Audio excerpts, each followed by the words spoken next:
ଆଜି ଶୁଣିବା ଉପନ୍ୟାସ ଅମୃତର ସନ୍ତାନ। ଔପନ୍ୟାସିକ ଗୋପୀନାଥ ମହାନ୍ତି। ଭାଗ 45। ସକାଳ ହେଲା। ଆଜି ଦିଉଡ଼ ଆସିବ। ଆଜି କି ମନ ହୋଇଛି କାଲିକାର ଢିଲାଢିଲି କାମ ସୁତରେଇ ଦେବାକୁ ମନ ଛନ ଛନ। ସବୁ ସଜିଲ ନଥିଲେ କାଳେ ଦିଉଡ଼ ରାଗିବ ଆସିଲେ। ନୂଆ ଆଖିରେ ପୁରୁଣା ଘରକୁ ନିରେଖି ପୁୟୁ ଦେଖିଲା ଅନେକ କାମ ବାକି। ଘର ଭିତରେ ଘର ବାହାରେ ସଫାସଫି ଓଳିଆ ଓଳିରେ ଲାଗିଗଲା। ଝଟ ଝଟ ଝୋଲାରୁ ଗାଧୋଇ ପଡ଼ି ରୋଷେଇବାସ ଦେଲା। ମାଣ୍ଡିଆ ବଦଳେଇ ମଦ ଧୁଙ୍ଗିଆ କିଣି ଆଣି ରଖିଲା। ଝୁଙ୍କି ଲୋକ ଆସିଲା ବେଳକୁ ସବୁ ଠିକଣା ଥିବ। ଏତେ ଦିନ ପରେ ଖରା ହୋଇଛି। କାନ୍ଦି ସାରି ଝଲ ଝଲେଇଲା ଆଖିରେ ଅନେରେଇଛି ବଣ ଦେଶ। ଗାଁ ଦାଣ୍ଡରେ ହସ ଉଛୁଳୁଛି। ଆଜି ସବୁ ଖୁସି। ଖରାରେ ବସି ସମସ୍ତେ ମୁଣ୍ଡ ବାନ୍ଧୁଛନ୍ତି। ପୁୟୁ ମୁଣ୍ଡ କୁଣ୍ଡେଇଲା, ସଫା ଲୁଗା ପିନ୍ଧିଲା। ଝରି ଶେଷରେ ଆଜି ପରା ପାଗରେ ସମସ୍ତଙ୍କ ମୁହଁରେ ଗୁଣୁ ଗୁଣୁ ହସ। ସାହି ଲୋକ ଆସି ଡାକିଗଲେ। ଚଞ୍ଚଳ ଚଞ୍ଚଳ କାମଦାମ ସାରିଲେ ଯେମିତି ହେଲେ ଆଜି ବଣ ବୁଲିଯିବା। ମଝିରେ ମଝିରେ ବାଟକୁ ଚାହିଁ ଚାହିଁ କେତେଥର ପିଉ ଫେରି ଆସିଲାଣି। ଡେରି କଲେ ସବୁ ଥଣ୍ଡା ହୋଇଯିବ। ସେ ନ ଆସିଲେ କାମ ସରିବ ନାହିଁ। ଗାଁ କୁକୁଡ଼ା ପହରିକିଆ ବୋବେଇ ସାରିଲେ। ଦି ଲାଠି ବେଳ ଉଠି ଗଲା। ପିଣ୍ଡାରେ ପିଣ୍ଡାରେ ଲୋକେ ଖାଇ ବସିଲେ। ତଥାପି ଦିଉଡ଼ର ଦେଖା ନାହିଁ। ଠିଆ ହୋଇ ପୁୟୁ ଏଣିକି ତେଣିକି ଚାହୁଁଥାଏ। ଦିଶାରୀ ଘର ପିଢ଼ାରେ ବସି କାଉଟାଏ ଅହରହ ବୋବାଇ ଲାଗିଛି। ଦାଣ୍ଡରେ କଙ୍କି ଉଡ଼ୁଛନ୍ତି। ମୁହଁପଟେ ଆଖି ଜଳଜକେଇ ଓଦା ବଣରେ ରୂପାର ତେଜ ଗୁଣ୍ଡା ଉଡ଼ଉଛି। ପଡ଼ିଶା ଘରର ଖୁସିବାସି ସମସ୍ତେ ମିଳିମିଶି ହାଣ୍ଡିରୁ ତୁମ୍ବାରୁ ପତ୍ର ଚୌକିନିରେ ଅଜାଡ଼ି ଖାଇ ଲାଗିଛନ୍ତି। ପାଟି କରୁଛନ୍ତି। ତାହାରି ଆଗରେ ତାର ଫମ୍ପା ଘରକରଣା ଦିଉଡ଼ ଫେରେ ନାହିଁ। ଖା ପିଆ ବେଳ ଗଡ଼ି ଯାଇଥାଏ। ଅଖିଆ ଅପିଆ ଶୁଖିଲା ମୁହଁରେ ବସି ରହିଥାଏ ପୁୟୁ। ଦୂରରୁ ଯେମିତି କେତେ ଲୋକଙ୍କର ପାଟି ଶୁଭିଲା। ଗୋଡ଼ିଆ ଗୋଡ଼ି ହୋଇ ଲୋକେ ଆସି ସାହି ମୁଣ୍ଡକୁ କଲେ। କୁହାକୁହି ହୋଇ ସ୍ତ୍ରୀ ଲୋକମାନେ ଘରୁ ବାହାରି ଗଲେ। ଯିବାକୁ ପୁୟୁର ଆଗ୍ରହ ବଳିଲା ନାହିଁ।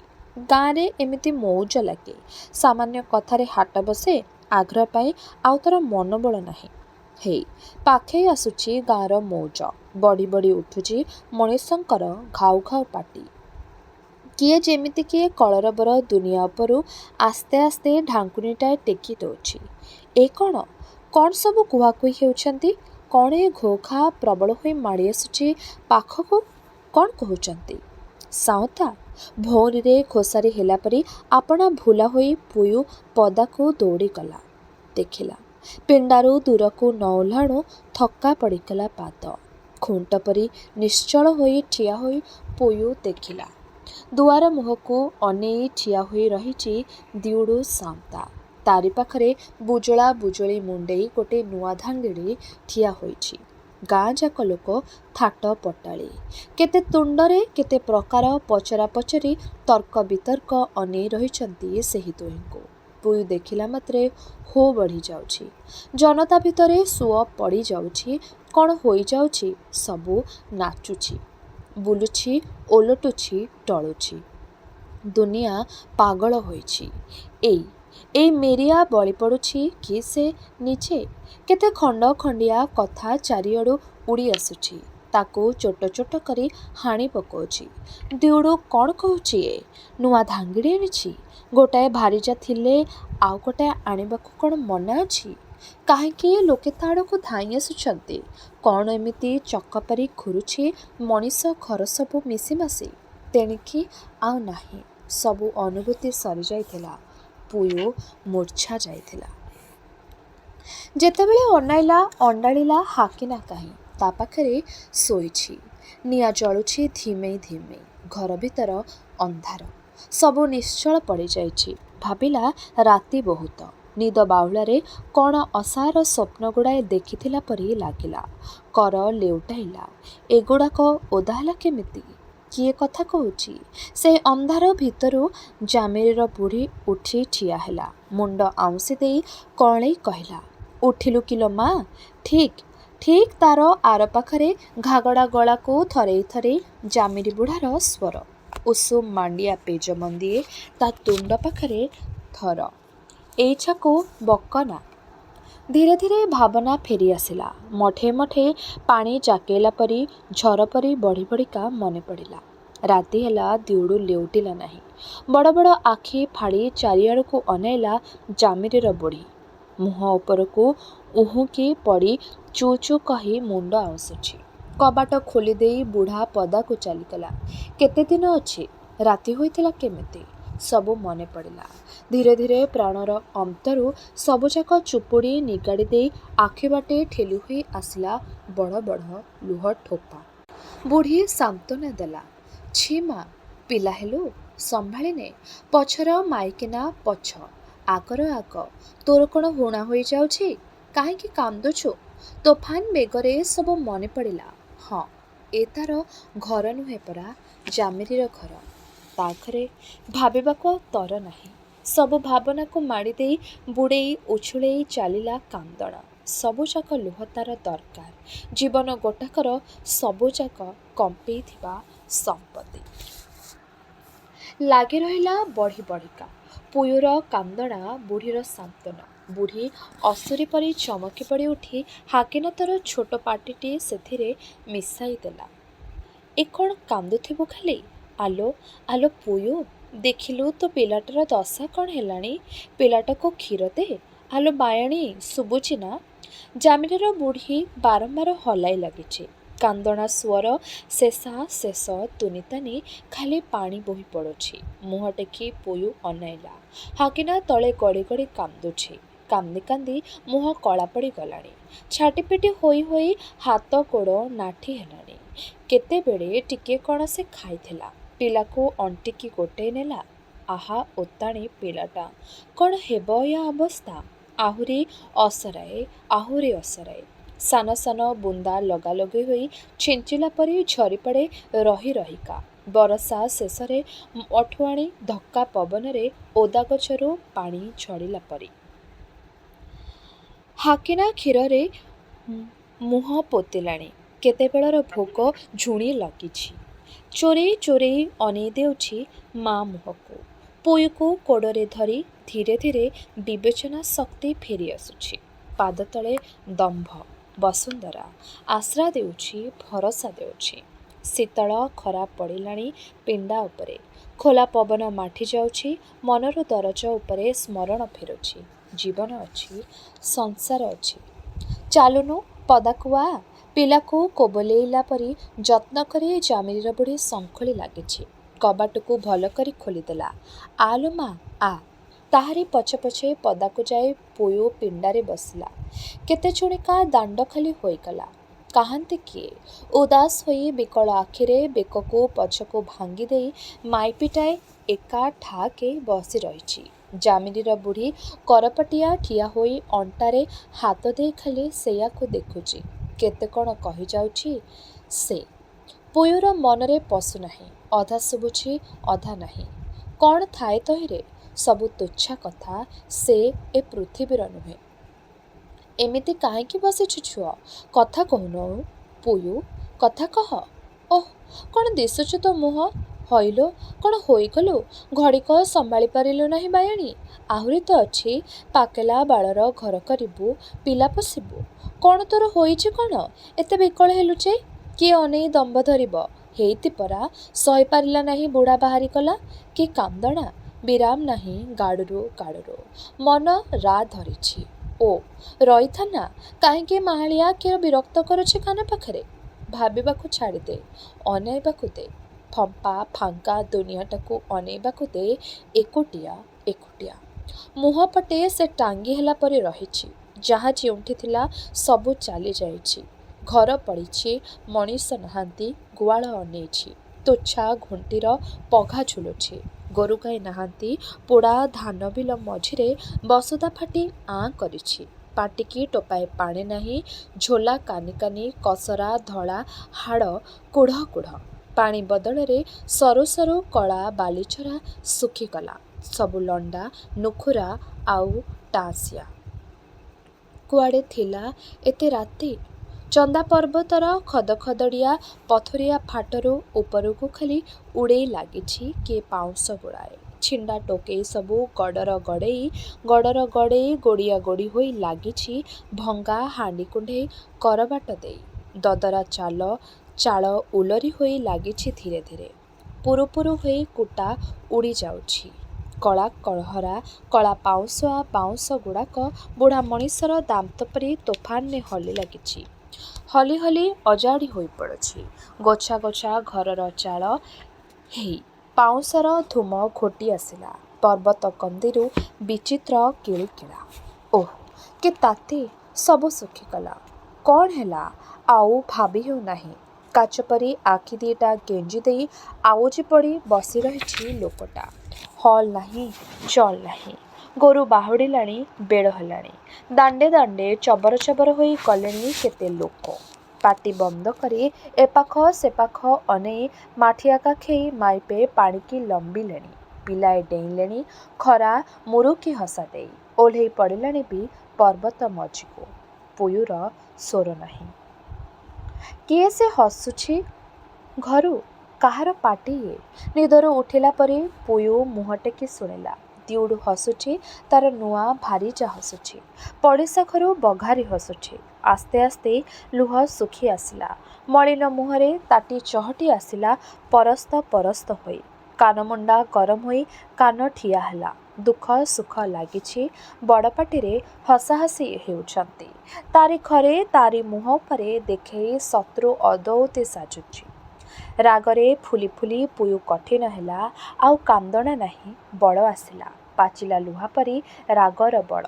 ମନେ ହେଲା ସେ ବସି ବସି ଶୁଣୁଥାନ୍ତା ଆଉ ରାଗୁଥାନ୍ତା। କେତେବେଳେ ଏକା ଝାଙ୍କରେ ଦୁଆରକୁ ଓହ୍ଲେଇ ପଡ଼ି ଆପଣା ଉପରେ କାବା ହୋଇ ସେ ଭାବି ଲାଗିଛି। କାହିଁକି ଏଠିଟାରେ ବସି ରହିଛି ସେ? କ'ଣ ଦେଖିବ ବୋଲି? ପିଲାଟାକୁ ରୁଣ୍ଡେଇ ଧରି ସେ ଚାଲିଗଲା। ସେତେବେଳେ ଅନ୍ଧାର ପଡ଼ୁଥାଏ। କିଏ ସେ ଯାଉଛ? ପୁୟୁ ଚମକି ପଡ଼ିଲା। ଅଟକି ରହି ପଛକୁ ଅନେଇଲା। ପାଟି ଲୁଣି ଚରି ଗଲାଣି। ମନରେ ନିଆଁ ଗାଁ ସରି ଆସିଲାଣି ପରା। କୁଆଡ଼େ ସେ ଚାଲିଛି? ଆଗକୁ ଆହୁରି ପାହୁଣ୍ଡେ ଦି ପାହୁଣ୍ଡ, ପଛରେ ପୁଣି ଥରେ ଦିଶାରୀ ଗର୍ଜନ କଲା। ଅନ୍ଧାରରେ ବଣ ଆଡ଼କୁ କିଏ ସେ ଯାଉଛ? ଶୁଭୁନାହିଁ କି? ଆସ, ଫେରି ଆସ। କିଛି ନ କହି ତଳକୁ ମୁଣ୍ଡ ପୋତି ପୁୟୁ ଲେଉଟି ଚାଲିଲା। ଆକାଶରେ ତାରା ବିଞ୍ଚି ହୋଇ ପଡ଼ିଛି। ସବୁଦିନ ପରି ଆଜି ବି ପାଣ୍ଡୁ ଦିଶାରୀ ତାର ଘର ଆଗରେ ଉଞ୍ଚ ପଥର ଉପରେ ବସି ରହି ନକ୍ଷତ୍ରଙ୍କ ଯୋଗ ଦେଖୁଛି। ତାରା ଧାସରେ ତାର ଦେହ ବାରି ହେଉଛି। ହଲ୍ ନାହିଁ, ଚଲ୍ ନାହିଁ ପଥର ପରି। ଦିଶାରୀ ପୁଣି ସବୁ ଭୁଲି ଯାଇଥିଲା। ସେହି ଉପରକୁ ତାର ଆଖି ତୁନି ହୋଇ ଆସି ପଥର ତଳେ ପୁୟୁ ଠିଆ ହେଲା। ଦୂରରେ ଗାଁ ଦାଣ୍ଡ ଉପରେ ଠା ଠାକେ ରନ୍ଧା ଚୁଲିର ନାଲି ଘାସ ଝଲସି ଉଠୁଛି। ପଞ୍ଝା ପଞ୍ଝା ହୋଇ ଲୋକେ ଜମିଛନ୍ତି। କଥା ପଡ଼ିଛି। କି କଥା? ଖାଲି ତାରି କଥା ତ। ଦୁନିଆଯାକର ସହାନୁଭୂତି ପଛଆଡ଼ୁ ଖାଲି ଖାଇ ଗୋଡ଼ଉଛି। ହାଟ ବସିଛି, ନାଁ ଡାକ ହୋଇଛି। ଗାଁ ଗୋହରି ଧୂଳି କୂଳରେ ସେ ମୁଣ୍ଡରେ ତାର ଘର, ତାର ସଂସାର, ତାର ଧାଙ୍ଗଡ଼ି ଜୀବନର ସମାଧି। ମନେ ପଡ଼ିଗଲେ ପ୍ରାଣ କୁହୁଡ଼ି ଉଠୁଛି। ଅଣ୍ଟିରେ ଛୁଆଟି ଭିଡ଼ିମୋଡ଼ି ହେଲାଣି। କେତେବେଳକୁ ଶୋଇପଡ଼ିଥିଲା ବିଚରା। କ'ଣ ହେବ ତାର ଦଶା? କିଏ ତାକୁ ମୋର ବୋଲି ମଣି ପଣତ ଘୋଡ଼େଇ ପୋଷିବ, ପାଳିବ? କାହା ବଳରେ ଦମ୍ଭ ହୋଇ ଠିଆ ହେବ ସେ ମଣିଷ ଛୁଆ? ଦର ଦର ଲୁହ ନିଗିଡ଼ି ପଡ଼ିଲା। ମନେ ପଡ଼ିଲା ଭଗବାନ ଆକାଶରେ ଦର୍ମୁ ତଳେ ଦର୍ତ୍ତନୀ। ଦିଶାରୀର ଅସ୍ଥାନ ପଥର ତଳେ କଇଁ କଇଁ ହୋଇ କାନ୍ଦି ଉଠି ପୁୟୁ ବି ଆକାଶକୁ ମୁହଁ ଟେକିଲା। ଚରମ ବେଦନାର ମୂର୍ତ୍ତି ରୂପ ପରି କଳା ନିରାଶାରେ ପ୍ରାଣ ଭିତରୁ ଡାକ ଉଠିଲା, ଭଗବାନ, ଭଗବାନ। ଦଦରା ହାଣ୍ଡିର ଫମ୍ପା ଆଧେୟ, ଦୀର୍ଘଶ୍ୱାସର ତାତିର ଝାଞ୍ଜି, ଲୁହ ଭିଜା ମଣିଷର ହାତଗଢ଼ା ସଂସାର, ଅନ୍ଧାରୀ ଭଗବାନ। କିଏ କାନ୍ଦୁଛି? କ'ଣ ହେଲା? ଦିଶାରୀ ତଳକୁ ଡେଇଁପଡ଼ି ପାଖକୁ ଆସିଲା। ଓଃ ସାଉଁତାର ଡୋକ୍ରି, କାନ୍ଦନା ମା, ଚାଲ୍ ଚାଲ୍। କଅଁଳେଇ ଅଡ଼େଇ ନେଲା ଆପଣା ଘର ଦୁଆରର ମୁହଁକୁ। ଡାକିଲା, ଆଲୋ ବୁଢ଼ୀ, ଦେଖିଲୁଣି କିଏ? କବାଟ ଫିଟେଇ ବୁଢ଼ୀ ପୁୟୁକୁ ଦେଖିଲା। କିଛି କହିଲା ନାହିଁ। କୁଣ୍ଢେଇ ଧରି ଘର ଭିତରକୁ ଟାଣି ନେଲା। ପଛେ ପଛେ ଗଲା ପାଣ୍ଡୁ ଦିଶାରୀ। କାହାରି ମୁହଁରେ ପଦେ କଥା ନାହିଁ। ଚୁଲି ଜଳୁଛି, ରନ୍ଧା ବସିଛି। କାନ୍ଥରକୁ ଆଉଜି ପୁଇ ବସି ରହିଲା। ବୁଢ଼ୀ ଚୁଲିରେ କାଠ ଗେଞ୍ଜି ଦେଉଛି। ନିଆଁ ଧାସରେ ଆଣ୍ଠୁ ଉପର ଆଣ୍ଠୁ ପାରି ହେଇ ହାତ ଉପରେ କାଲ ରଖି ଡିସାରି ବସି ଭାବୁଛି। ତାର ଚିକି ଚିକି ଗୋରା କପାଳ ଉପରେ ଛାଇ ଉଡ଼ଉଛି। ଉଜ୍ଜ୍ୱଳ ଚହଟୁଛି। ଧୀରେ ଧୀରେ ଫୁଟି ଫୁଟି ଉଠୁଛି ବୁନ୍ଦା ବୁନ୍ଦା ଝାଳ। କେତେବେଳେ କଲା ତୁନି ତୁନି କରି ବୁଢ଼ୀ କଥା ପକାଇଲା। ଡିସାରି ମୁଣ୍ଡ ହଲେଇଲା। ସବୁଠି ସେଇ ଗୋଟାଏ କଥା। ପୁଇ ଭାବୁଥାଏ ସଂସାରୀ ମଣିଷଙ୍କ ସରଳ ଉପଦେଶ ସହିଯାଅ ସବୁ। ମୁହଁ କାନ ବୁଜି, ଭାଗ୍ୟକୁ ମୁଣ୍ଡ ପାତି। ବଳେ ଦିନେ ନା ଦିନେ ସବୁ ସୁଧୁରି ଯିବ। ଭଲ ଆଉ ଭେଲ ଭାରି ହୋଇ ପଡ଼ିବ। ଦୁଷ୍ଟ ଦଣ୍ଡ ପାଇବ, ନ୍ୟାୟବନ୍ତ ପାଇବ ପୁରସ୍କାର। ସେହି ଭବିଷ୍ୟତକୁ ଆଖି ରଖି ଆଶା ବାନ୍ଧି ଧୈର୍ଯ୍ୟ ଧର, ଦମ୍ଭ ହୁଅ। ମନରଖା ସାନ୍ତ୍ୱନା ମଣିଷର କ'ଣ ଥାଏ ତହିଁରେ? ସାନ୍ତ୍ୱନାର ବାଣୀ ଧୀରେ ଧୀରେ ପୁଣି ସରିଗଲାଣି, ମଉଳି ଗଲାଣି। ନିଆଁଧାସ ପଡ଼ିଥାଏ ପୁଇ ମୁହଁରେ। ଲୁହ ଶୁଖି ଆସୁଛି। ବାହାରର ତୋଫାନ ଭିତରକୁ ଭେଦିଛି। ସେଠିକି କଥା ପହଞ୍ଚେ ନାହିଁ, ଆପେ ଖସି ପଡ଼େ। ପୁଣି ସେହି ତୁନି ତାନି ଘର। କାଠ ପିତୁଳି ପରି ବୁଢ଼ା ବୁଢ଼ୀ ବସିଛନ୍ତି। ରନ୍ଧାହାଣ୍ଡିରେ ଏକ ତାଳରେ ଗବ ଗବ ଶବ୍ଦ। ବିଲି ବିଲି ଅନ୍ଧାର ଭିତରେ ମଣିଷର ସ୍ଥାନ ଚୁଲିଟିଏ। ସେଠି ଧିମେଇ ଧିମେଇ ରଙ୍ଗ ରଙ୍ଗ ହୋଇ ନିଆଁ ଜଳି ଯାଉଛି। ନାଲି, ବାଇଗଣୀ, ସବୁଜାନିଆ। ନିଭି ଆସୁଛି, ତେଜି ହେଉଛି ଆପଣା ସୁଖେ। ବାହାରେ ଖାଲି ଅନ୍ଧାର। ସେଠି ସହାନୁଭୂତି ନାହିଁ। ଦୀର୍ଘଶ୍ୱାସ ପକେଇ ଡିସାରି ଉଠିଲା। ଆଖିର ପାଉଁଶିଆ ତଳେ ନାଲି ଚହଟିଛି। ତରତର ହୋଇ କହିଦେଇ ଗଲା, ଯା ଗଣ୍ଡିଏ ଖାଇଦେ ମା, ମୋର ଡେରି ଅଛି। ବୁଢ଼ୀ ଚମକି ପଡ଼ି ରନ୍ଧାହାଟିରେ ମନ ଦେଲା। ପୁଇ ପଦାକୁ ଆସିଲା। ପାହାଚ ଉପରୁ ଦୂରକୁ ଅନେଇ ଠିଆ ହୋଇଛି ପାଣ୍ଡୁ ଦିଶାରୀ। କ'ଣ କାଳେ କହିବ କି? ସବୁ ସେ ଜାଣିପାରେ। ପ୍ରସିଦ୍ଧ ସିଦ୍ଧାନ୍ତୀ। ପଚାରିରେ କ'ଣ ନାହିଁ କରିଦେବ। କାନ୍ଥକୁ ଲେସି ହୋଇ ପଚାରିବି ପଚାରିବି ବୋଲି କେତେଥର ପୁଇ ବିଚାରିଲା। ଓଠ ଥରି ଥରି ପୁଣି ସ୍ଥିର କଲା। ମୁହୂର୍ତ୍ତ ଚାଲିଗଲା, ପଚାରି ହେଲା ନାହିଁ। ଖସ୍ ଖସ୍ ଶୁଣି ବୁଲିପଡ଼ି ପାଣ୍ଡୁ ଦିଶାରୀ କହିଲା, କାହିଁକି ଫେର୍ ପଦାକୁ ଆସିଲୁ? ପିଲାକୁ ଥଣ୍ଡା ଲାଗିବ ଯେ। ଯା ମା, ଘରକୁ ଯା, ଖିଆପିଆ କର, ମୋର ଉଛୁର ହେବ। ଯା, ଏତେ ଦୁଃଖ କାହିଁକି? ମନକୁ ଭୁଲେଇ ନେ, ପାସୋରି ପକା। ଆନନ୍ଦ ପାଇଁ ଆମର ଜନ୍ମ। ନିଜେ ଇଚ୍ଛା ନ କଲେ କାହାର ଶକ୍ତି ଅଛି ପ୍ରାଣକୁ ପୀଡ଼ା ଦେବ? ସଂସାରରେ ଦୁଃଖ ନାହିଁ। କହିଦେଇ ଚାଲିଗଲା। କେଡ଼େ ସୁନ୍ଦର! ପୁଣି ତାର ପଥର ଉପରକୁ ଚଢ଼ି ଯାଉଛି। ରାତିଯାକ କେତେ ତାରା ଗଣାଗଣି। ସେ ବଡ଼, ସେ ଜ୍ଞାନୀ, ତାର ବିଶ୍ୱାସ ଅଛି। ଆନନ୍ଦ ଅଛି, ତା ବୋଲି ତ ସମସ୍ତଙ୍କର ନାହିଁ। ସମସ୍ତେ କ'ଣ ତାରି ପରି? ପାସୋରି ପକା, ଦୁଃଖ ନାହିଁ। ସେ କ'ଣ ତାର ପ୍ରାଣର କଥା? ସେ କ'ଣ ସତ? ତାରାର କଥା, ଆକାଶର କଥା, ରକ୍ତ ମାଂସର ମଣିଷର ନୁହେଁ। ଅନ୍ଧାର ଦୁଲୁକୁଛି କାଳିଆ ଝୋଲା ଭିତରେ ଅନ୍ଧାରୀ ବଢ଼ି ପରି। ଆକାଶରେ ମିଟି ମିଟି ତାରା, ଅତି ଦୂର ଉଦାସର ଦୁପ୍ତକ ପରି। ପଚାରିଲେ ଜବାବ ମିଳେ ନାହିଁ। ନିର୍ମମ ନିବୁଜ ଯବନିକା ପଥର ଉପରେ ବସି ରହିଛି ଡିସାରୀ। ସତ୍ୟର ସନ୍ଧାନୀ। ଦେଖୁଥିବ, ରୋକିପାରିବ ନାହିଁ। ବୁଝୁଥିବ, ବୁଝେଇ ପାରିବ ନାହିଁ। ବରଷା ମଝିରେ ଗୋଟାଏ ଶୁଖିଲା ରାତି। କାହା ପାଇଁ ସେ? ତା ପାଇଁ ନୁହେଁ। ଜୁଳୁଜୁଳିଆ ଉଡ଼ି ବୁଲୁଛନ୍ତି। ଗୋଲେଇ ବୁଲି ଢେଉ ପରି ଅନ୍ଧାର ବିଛେଇ ହୋଇଛି। ସବୁ ଶୋଇପଡ଼ିଲା ପରି। ଗାଁ ଦାଣ୍ଡରେ ଆଲୁଅର ଧାସ ନାହିଁ, ମଣିଷର ସ୍ୱର ନାହିଁ। ସବୁ ବୁଡ଼େଇ ଦେଇ, ସବୁ ଉଛୁଳେଇ ଦେଇ ଲଦି ହୋଇ ଆସୁଛି କେବଳ ଶୀତଳ ବିସ୍ମୃତି। ରାତି ବଢ଼ିଥାଏ। ଡିସାରୀ ଆସିଲା। ଦୁଆର ମୁହଁରେ ତୁନି ହୋଇ ବୁଢ଼ୀ ବସିଛି। ଫୁସ୍ ଫାସ୍ ହୋଇ ଦିପଦ କଥା ଭାସି। ବୁଢ଼ୀ ହାତ ଦେଖେଇ ଦେଲା। କାନିଟିଏ ଘୋଡ଼ି ହୋଇ କାନ୍ଥକୁ ଲାଗି ମେଞ୍ଚା ହୋଇ ଶୋଇଛି ପୁଇ। ଡିସାରୀ ନଇଁ ପଡ଼ିଲା। ଧୀରେ ଧୀରେ ଆଉଁସି ଲାଗିଲା ତାର ମୁଣ୍ଡକୁ। ଦେହ ଥରେଇ ଦେଇ ନିଦରେ ନିଦରେ କାନ୍ଦଣାରେ ହେକା ପରି ପୁଇର ନିଶ୍ୱାସ ଶୁଭିଲା। ବୁଢ଼ୀ କହିଲା, ଏଠିଟାରେ ଶୋଇଥିବ? ଶୋ। ଡିସାରୀ କହିଲା, ମନ ଇଚ୍ଛା ଶୋଇଥାଅ। ଉଠନା, ନିଦ ହୋଇଯାଇଛି। ଘୋଡ଼େଇ ଦେବା, ପିଣ୍ଡାରେ ତାଟି ଦେଇ ଦେବା। ଡର କ'ଣ? ଆମେ ତ ଅଛୁ। କାହାର ଝିଅ, କାହାର ବୋହୂ। ଆହା! ମନକୁ ମନ ଡିସାରୀ କହି ଲାଗିଲା, ସରବୁ ସାନ୍ତା, ସରବୁ ସାନ୍ତା।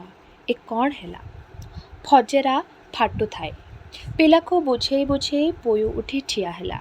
ଦିଶାରୀ ଘର ଶୋଇଛନ୍ତି। ନୂଆ ଜୀବନର ସମସ୍ୟା ଘେନି ଚହଟି ଆସୁଛି ପାହାନ୍ତି। କନ୍ଧର ପଦେ କଥା, ମୋର ତୁମଠି ମନ ନାହିଁ। ତାପରେ ଆଉ କ'ଣ ରହିଲା? କି ସ୍ୱାର୍ଥ ତାର ଏ ଗାଁରେ? ଲୋକେ ଉଠିବେ, ଛିନ୍ ଝଟ୍ ବଢ଼ିବ। କାହାର ତଳିଆ ହୋଇ ରହିବ ସେ? ଟିକି ଚଢ଼େଇର ବସା ଅଛି, ପିମ୍ପୁଡ଼ିର ଅଛି ଅଧାର, ତାକୁ ରହିବାକୁ ଥାନ ନାହିଁ। ରାତିର ପ୍ରତୀକ୍ଷା ଚେହେରା ଧରି ଉଇଁଲା ଆଖି ଆଗରେ। ଦିଶିଗଲା ଦୂର ମାଳ ଭିତରେ ମିଟିଂ ଗାଁ। ବାପଘର କାନ୍ଥ ଭୁଷୁଡ଼ି ପଡ଼ିଛି। କେତେ ପୁରୁଣା ଲୋକ ମରି ହଜି ଗଲେଣି। ତଥାପି ମୋର ବୋଲି କହିବାକୁ ଗାଁର ନାଁ ଅଛି। ସେହି ମହାବଳୀ ପର୍ବତ ସେମିତି ଠିଆ ହୋଇ ରହିଛି। ସେହି ଚମ୍ପା ଝରଣା ସେହିପରି ବହିଯାଉଛି। ମାନି ରଘୁସାନ୍ତା ବୁଢ଼ା ଆଦରରେ ଗୋଟେଇ ନେବ। କେହି ବୁଝୁ କି ନ ବୁଝୁ, ପୁବୁଲି ବୁଝିବ। ଦର୍ତ୍ତନୀର କୋଡ଼ରେ ସବୁରି ଢିଅ ଅଛି କାହିଁର ଚିତ୍ତ। ଏହି ଦି'ଦିନିଆ ଜନ୍ମ ତ, ତାପରେ ପୁଣି ପରିବର୍ତ୍ତନ। ଏତିକି ବେଳ କଟେଇ ହେବ ନାହିଁ। ଠିକ୍ କହିଥିଲା ଦିଶାରୀ। ମରଣ ନାହିଁ, ଦୁଃଖ ନାହିଁ। ଓହ୍ଲେଇ ପଡ଼ିଲା। ତରତର ହୋଇ ଚାଲି ଲାଗିଲା। କିନ୍ତୁ ଏ କ'ଣ ହୋଇଯାଉଛି? ନୂଆ ଯୁଗ, ନୂଆ ଦୁନିଆ। ଯେତେ ଦମ୍ଭ କରି ଧରିଲେ ପ୍ରାଣ ଭିତର ଥରି ଯାଉଛି, ଓଠ କମ୍ପି ଯାଉଛି, ଆଖିର ଲୁହ କେରା କେରା ହୋଇ ବୋହି ପାଟିରେ ପଶି ଯାଉଛି। ଉଦୀୟମାନ ସୂର୍ଯ୍ୟକୁ ଚାହିଁ ନିଠେଇ ମନେ ମନେ କହି ଲାଗିଛି, ଜୀବନରେ ସୁଆଦ ଅଛି, ମରଣ ନାହିଁ, ଦୁଃଖ ନାହିଁ। ତେବେ ଏହିଠାରେ ଶେଷ ହେଲା ଔପନ୍ୟାସିକ ଗୋପୀନାଥ ମହାନ୍ତିଙ୍କର ଉପନ୍ୟାସ ଅମୃତର ସନ୍ତାନ। ରହିଲି, ନମସ୍କାର।